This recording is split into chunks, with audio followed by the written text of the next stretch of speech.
खुदावंद यीशु मसीह के ज़िंदा जलाली और कुदूस नाम में आप सबकी सलामती हो। और मेरी चीज़ों आज हमारी दो बेटियां यहाँ पे हैं, ये दो क्वेश्चन आपके सामने लेकर आई हैं और मैं भी बेटी से पूछता हूँ कि आपका सवाल क्या है। खुदावंद के ज़िंदा बरकत और जलाली नाम में सबकी सलामती हो। आज का मेरा सवाल ये है कि जो लोग औरत को पाँव की जूती समझते हैं, कलाम मुक़द्दस इसके मुतल्लिक हमें क्या सिखाता है? कलाम मुक़द्दस में औरत की क्या इज़्ज़त है?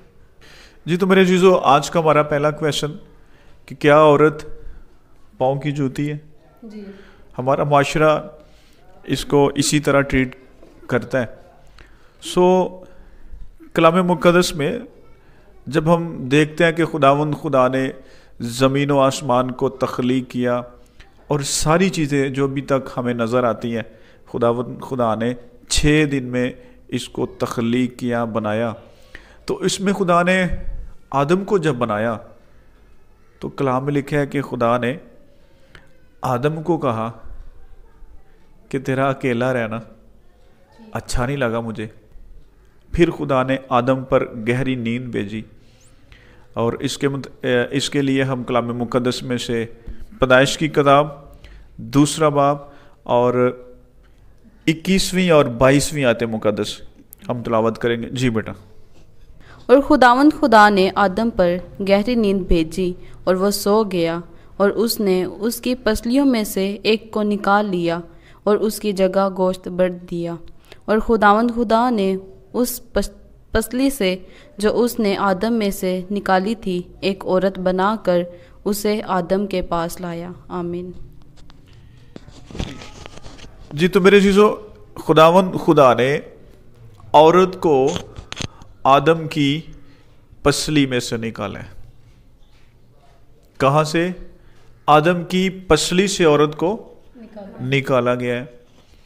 तो फिर क्यों कर हम या हमारा मुआशरा औरत को हकारत की निगाह से देखता है? क्यों कर हमारा मुआशरा औरत को अच्छा नहीं समझता, इसके साथ सलूक अच्छा नहीं किया जाता? क्या हमारी बेटियां, हमारी बहनें, हमारी माएँ, अच्छा है कि इनके साथ ऐसा ही सलूक किया जाए? जबकि शुरू ही से खुदा ने औरत को आदम की जब पसली से पैदा किया है, तख्लीक किया है, और फिर ये तख्लीक दर तख्लीक है। खुदा ने औरत को आदम की पसली से निकाला है। तो बेटा, खुदा ने आदम की पसली से औरत को निकाला है। तो क्या खुदा ने औरत को आदम के पाँव से निकाला है? नहीं। क्या खुदा ने आदम के सिर से हवा को निकाला है? नहीं, बिल्कुल नहीं। मेरी चीज़ों, ना तो खुदा ने आदम के पाँव से औरत को निकाला है और ना ही आदम के सिर से। खुदा ने औरत को आदम की पसली से निकाला है। और अब औरत ये चाहती है कि मर्द जो है वो उस औरत को अपने साथ बराबर का शरीक रखे। खुदावन ने उसको पाँव की जूती नहीं बनाया, खुदावन ने उसको घटिया नहीं बनाया। इसके लिए कलाम मुक़द्दस में लिखा है कि जब खुदावन ने कहा कि आदम का अकेला रहना अच्छा नहीं, तो वहां पर क्या लिखा है? 2 बाब की 18वीं आयत में, और खुदा ने कहा कि आदम का अकेला रहना अच्छा नहीं, मैं उसके लिए एक मददगार उसकी मानिंद बनाऊंगा। किसकी मानिंद? आदम की मानिंद। जैसा आदम है वैसे ही औरत, जैसा आदम है, जितनी इज्जत आदम अपनी समझता है, मर्द अपनी इज्जत समझता है, उतनी ही इज्जत औरत की है। खुदा ने इसको कमतर नहीं बनाया, खुदा ने इसको बिल्कुल आदम के बराबर बनाया। ये पाँव की जूती नहीं है, ये मर्द के बराबर का हक रखती है, क्योंकि खुदा ने औरत को मर्द की पसली से निकाला है। अब जब औरत निकली यहां से है, औरत खुद भी नहीं चाहती कि मुझे पाँव के तले रखा जाए। औरत ये भी नहीं चाहती कि मुझे सिर पे चढ़ाया जाए। औरत ये चाहती है कि उसका मर्द, उसका शोहर उसको अपने साथ लगा के रखे, जहां से वो निकली है वहां पे अपने दिल के करीब रखे। ऐसे तमाम लोग जो औरत को कमतर समझते हैं, जो औरत को पांव की जूती समझते हैं, खुदावंद खुदा आपको आगाह करना चाहता है, वो बिल्कुल आप जैसी है। मसीह में आप सबकी सलामती हो। मेरा आज का सवाल ये है कि क्या आदमी 2 से ज़्यादा शादियां कर सकता है या 1 से ज़्यादा शादियां कर सकता है? कलाम मुक़द्दस हमें इसके बारे में क्या बताता है कि एक मर्द को कितनी शादियां करनी चाहिए, या जायज़ है कि वो 1 से ज़्यादा शादियां करे? तो मेरे तो ये बहुत ही खूबसूरत क्वेश्चन है कि क्या मर्द जो है वो 1 से ज़्यादा शादियां कर सकता है। कलाम मुक़द्दस इसके मतलब हमें क्या फरमाता है। मेरे चीज़ों कलाम मुक़द्दस में लिखा है कि खुदावंद खुदा ने जब आदम को तख्लीक किया, बनाया, तो खुदावंद ने कहा इसका अकेला रहना अच्छा नहीं है, और फिर खुदावंद ने कहा मैं उसके लिए एक मददगार, कितनी मददगार? एक मददगार। खुदा ने 2 मददगार का नहीं कहा, खुदा ने 3 का नहीं कहा, खुदा ने 4 का नहीं, खुदा ने 5 का नहीं कहा। खुदावंद ने कहा मैं एक मददगार आदम के लिए बनाऊंगा। कितने? एक मददगार, ओनली 1। तो खुदावंद खुदा ने तो जब जमीन और आसमान को तख्लीक किया, पूरी कायनात को तख्लीक किया, खुदावंद ने तब ही बता दिया कि मैं एक मददगार उसकी मानिंद बनाऊंगा। क्लियर? यहां पे खुदावंद बताते हैं एक मददगार। और इसके बाद अब हम देखते हैं कि अहदे अतीक में से सबसे आखिरी किताब मलाकी की किताब, उसका 2 बाब और 15वीं आयत मुक़द्दस में यूं मरकूम है, और क्या उसने एक ही को पैदा नहीं किया, बावजूद उसके पास और अरवाम मौजूद थी। फिर क्यों एक ही को पैदा किया? क्यों पैदा किया? इसलिए कि खुदा तरस नस्ल पैदा हो।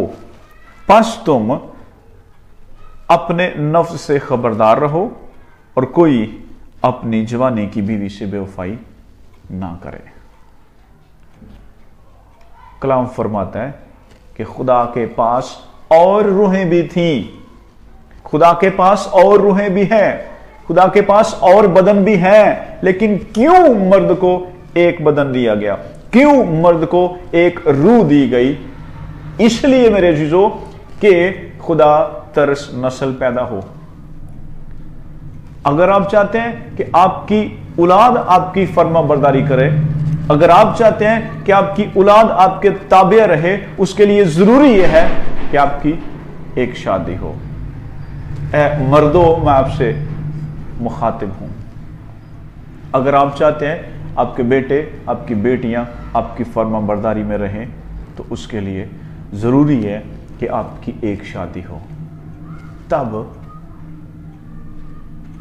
आपकी औलाद खुदा तरस होगी। हाँ, कर लो शादियां, जितनी मर्जी शादियां कर लो, 2, 3, 4, 5, जितनी मर्जी शादियां कर लो। इस तरह होगा तो फिर आपकी औलाद खुदा तरस नहीं होगी, आपकी औलाद आपके कहने में नहीं होगी। क्यों? क्योंकि आप खुदा के कलाम की हुक्मंदुली कर रहे हैं। कलाम फरमाता है मैंने आपके लिए एक रूह पैदा की है, मैंने आपके लिए एक जिस्म पैदा किया है, ताकि तुम्हारी औलाद खुदा तरस हो। खुदा ने औरत को मर्द की पसली से निकाला और औरत वजूद में आ गई, दुल्हन शोहर की वजूद में आ गई। एक बहुत ही खूबसूरत दुल्हन और बहुत ही खूबसूरत दुल्हे की दुल्हन, वो दुल्हा मेरा और आपका खुदावंद यीशु मसीह है। उसकी दुल्हन कलाम फरमाता है कि यीशु की पसली से खुदावंद यीशु मसीह की पसली से कलीसिया वजूद में आई। खुदावंद यीशु मसीह ने अपनी कलीसिया से मोहब्बत रखी। कैसी मोहब्बत रखी कि उसने अपनी जान कुर्बान कर दी।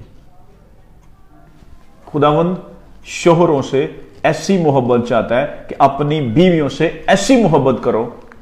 कैसी? जैसी मैंने कलीसिया से की है, जैसे मैंने दुनिया से मोहब्बत की है, वैसी ही तुम ऐ शोहरों अपनी बीवियों से मोहब्बत। का खत 5वां बाब 25वीं आयत। ऐ शोहरों अपनी बीवियों से मोहब्बत रखो, जैसे मसीह ने भी कलीसिया से मोहब्बत करके अपने आप को उसके वास्ते मौत के हवाले कर दिया। सो यहां पे लिखा है ऐ शोहरों अपनी बीवियों से मोहब्बत रखो। और ख़ास तौर पर आज वो लोग जो शादीशुदा हैं उनके लिए खुदावंद का पैगाम यह है, ऐ शोहरों तुम भी अपनी बीवियों से मोहब्बत रखो। ऐ शोहरों अपनी बीवियों से, ऐ शोहरों बीवियों से। ये नहीं लिखा ऐ शोहर बीवियों से। क्यों बेटा जी? इस तरह लिखा है? नहीं, ये नहीं लिखा मेरे जो ऐ शोहर बीवियों से मोहब्बत रखो। नो, इस तरह कलाम में नहीं लिखा, बल्कि लिखा है ऐ शोहरों बीवियों से। मतलब शोहर ज्यादा है, बीवियां ज्यादा हैं। खुदावंद खुदा ने यहां पर मरकूम किया है रूहुल कुद्स की रहनुमाई में कि शोहर जो है वो सिर्फ एक बीवी रखे और मोहब्बत रखे। अब वो तमाम इज्दवाज, वो तमाम फैमिलियां जिनके लड़ाइयाँ झगड़े हैं, मैं उनको कहना चाहता हूँ, मर्दों को भी औरतों को भी, कि एक दूसरे से मोहब्बत रखें। और मर्द हजरात भी, जितने लड़ाई झगड़े बनते हैं वो सिर्फ उस सूरत में बनते हैं जब हम बीवी को कमतर समझते हैं, या तो बीवी सिर चढ़ जाती है और या फिर उसको हम डाउन करने की कोशिश करते हैं। जब हम बीवी को बराबर का हकूक देंगे तब वो ताबे भी रहेगी, हमारे साथ भी रहेगी। क्योंकि बीवी को खुदावंद खुदा ने, औरत को खुदावंद खुदा ने मर्द की पसली से लिया है, उसके दिल के करीब से लिया है। जब आप अपनी बीवी को अपने दिल के करीब रखेंगे तो मेरा ईमान है फिर अब में झगड़े पैदा नहीं होंगे। इसके लिए कलाम मुकद्दस हमें बड़ी खूबसूरत शहादत देता है। उसके लिए आए मेरे साथ एक और हवाला निकालिए, पहला पतरस 3 बाब और उसकी 7वीं आयत हम कलाम मुकद्दस में से तलावत करेंगे।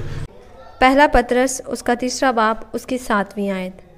ऐ शोहरों तुम भी बीवियों के साथ अक्लमंदी से बसर करो और औरत को नाजुक ज़र्फ़ जानकर उसकी इज़्ज़त करो, और यूँ समझो कि हम दोनों ज़िंदगी की नेमत के वास्ते के वारिस हैं, ताकि तुम्हारी दुआएं रुक ना जाएं। ऐ शोहरों बीवियों के साथ अक्लमंदी से ज़िंदगी बसर करो। और फिर क्या करना है? औरत को नाजुक ज़र्फ़ जान के, वीक पार्टनर, औरत को कमज़ोर जान के उसकी इज़्ज़त करनी है। फिर क्या लिखा है? इज़्ज़त करोगे तो तुम्हारी दुआएं नहीं रुकेंगी। क्या खुदा ने फार्मूला बता दिया शादीशुदा लोगों के लिए, मर्दों के लिए खास तौर पे? अपनी बीवी की इज्जत करो तो आपकी दुआ सुनी जाएगी, अगर नहीं करेंगे तो फिर आपकी दुआ रुक जाएगी। फिर आप जितनी मर्जी दुआएं करें आपकी दुआ सुनी नहीं जाएगी। और यहां पे जो लफ्ज है ना, दुआएं रुक ना जाए, इंग्लिश में हाइंडर प्रेयर है। आपकी दुआ हाइंड हो जाएगी, किसी को नजर नहीं आएगी कि आप दुआ कर रहे हैं, आपकी दुआ छुप जाएगी। जितना मर्जी आप बोलोगे आपकी दुआ छुप जाएगी। खुदावंद फरमाते हैं अगर तुम चाहते हो कि आपकी दुआएं रुक ना जाए, अपनी बीवी की इज्जत करनी है ताकि हमारी दुआएं सुनी जाएं, रुक ना जाएं बल्कि हमारी दुआएं सुनी जाएं। सो आए आज हम उन तमाम लोगों के लिए जो शादीशुदा है उनकी दुआएं रुकी हुई हैं, उनके दरमियान झगड़े हैं, उनके मसाइल हैं, उनके आपस में मसाइल हैं, वो खुदावंद की हजूरी में हम रखेंगे और आपके लिए दुआ करेंगे। जी बेटो मेरे साथ मिलके खुदावंद अपने दाहिने हाथ को बढ़ा के खुदावंद की हजूरी में हम दुआ करेंगे। खुदावंद आसमान के खुदा, बाप यीशु के नाम में हम तेरी हजूरी में झुके हैं और खुदा मिन्नत करते हैं ऐसे तमाम वो इजदवाज, ऐसी तमाम वो फैमिलीज खुदा जिनके दरमियान झगड़े हैं, जिनमें खुदा मसाइल पैदा हो चुके हैं, यीशु के नाम में पुरफजल खुदा मिन्नत करते हैं तेरा रूहुल कुद्स खुदा तेरे लोगों को छुए और तेरा रूहुल कुद्स खुदा तेरे लोगों को गाइड करे, ताकि खुदा वो तेरे कलाम के मुताबिक अपनी जिंदगियों को बसर करने वाले हों। और मिन्नत करता हूं खुदा, बीवियां अपनी शोहरों के ताबिया रहें, अपने शोहरों की बात माने, और शोहर जो है वो अपनी बीवी से मोहब्बत करने वाले हों, वो अपनी बीवी की इज्जत करने वाले हों, ताकि उनकी दुआएं सुनी जाए, उनकी दुआएं रुके ना बल्कि उनकी दुआएं सुनी जाए। और खुदा शोहर और बीवी का लिंक ऐसा बन जाए जैसा मसीह और कलीसिया का है। जिस तरह यीशु मसीह ने अपनी दुल्हन कलीसिया के लिए कुर्बानी दी है, इसी तरह शोहर जो है वो अपनी मोहब्बत अपनी बीवी के साथ दिखाए, ताकि हर तरह के मसाइल, हर तरह की शरीर की तासीरें, हर तरह के शरीर के बंधन रूहुल कुद्स की कुदरत से खुदा खत्म हो और तेरी हजूरी में खुदा तेरे लोग सरफराज हो। तेरी हजूरी में खुदा ये सारे इजदवाज खुदा यीशु नाम में बाबरकत बन जाए, तेरी कुदरत के वसीला से, रूहुल कुद्स की कुदरत से खुदा ये तेरे लोग बाबरकत लोग बन जाए, ये बाबरकत फैमिलियां बन जाए तेरी हजूरी से, ये खानदान खुदा तेरी हजूरी में बाबरकत ठहरे। इसलिए ये एक दूसरे से प्यार करें और सबसे बढ़कर खुदा इनका राबता तेरे साथ पवित्र हो जाए, इनका राबता रूहुल कुद्स के साथ हो जाए, ये रूहुल कुद्स की रहनुमाई में चले, ये तेरे कलाम को पढ़ने वाले बन जाए, ये बिला नागा दुआ करने वाले बन जाए, ताकि खुदा तेरी हजूरी से ये बरकत को हासिल करे। मसीहा के जलाली कदूस और बाबरकत नाम में आमीन।